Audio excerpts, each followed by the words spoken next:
పరిశీలనాత్మక దృక్పథాన్ని పెంచడానికి మాట్లాడుతున్నాను తప్ప మిమ్మల్ని చిన్నబొచ్చడానికి కాదు, మిమ్మల్ని నిరుత్సాహపరచడానికి కానీ ఈ మాట అంటలేదు. బాబా ఆశయం అది. ఆయన ఒక మాట మాట్లాడితే మీరు జ్ఞాపకం పెట్టుకోండి, పారాయణ చేసేటప్పుడు దాని మీద మీరు ధ్యానం చేస్తే తప్ప మీకు అంత గంభీరంగా ఉంటాయి ఆ మాటలు. అప్పుడు నా గురువు 2 పైసలు అడిగాడు.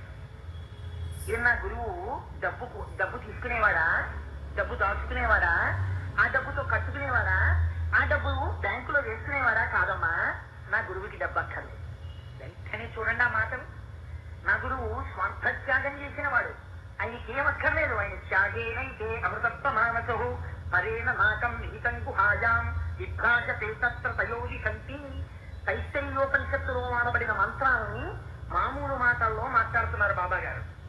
నా గురువు త్యాగము చేత అమృత స్వరూపుడు, ఆయనకేం అక్కర్లేదు నా గురువుకి. మరి ఏమిటి నన్ను అడిగింది? ఆ 2 పైసలు శ్రద్ధ సబూరి. నా గురువు నన్ను అడిగింది. ఇప్పుడు వచ్చారు బాబా గారు పైన. ఎంత గంభీరమైన లీల ఆవిష్కరించారండి వారు. ఇది శ్రద్ధ.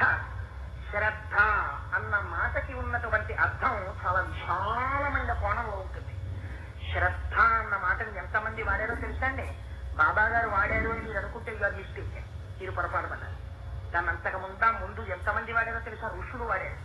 ఇంకొక ఉదాహరణ మాత్రం చెప్తాను, ఎందుకంటే యథార్థమనకు నేను శ్రద్ధ సాబూరి అన్న 2 మాటల మీద ప్రసంగం చేస్తే 1 నెల ప్రసంగం చేయొచ్చు.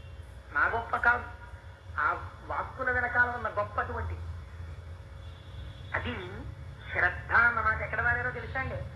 పూజామివ పరిచ్ఛీనాం శ్రద్ధామివ విమానితాం సన్నామివ మహాకీర్తిం అని వాల్మీకి మహర్షి రామాయణంలో కూడా వాడారు.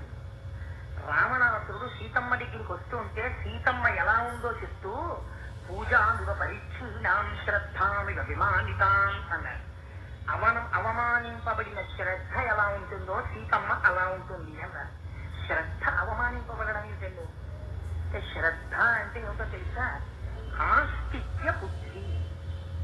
ఆస్తిక్య బుద్ధి అంటే ఏమిటో తెలుసా?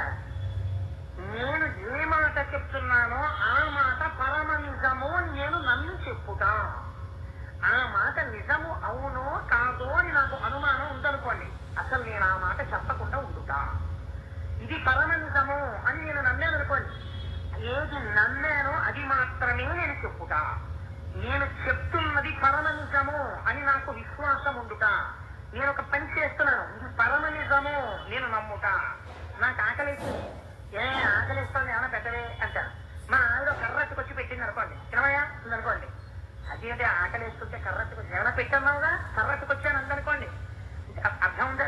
ఏమైనా పెట్టవే ఏంటి? దాని అర్థం కడుపు నిండడానికి కావలసిన పదార్థమును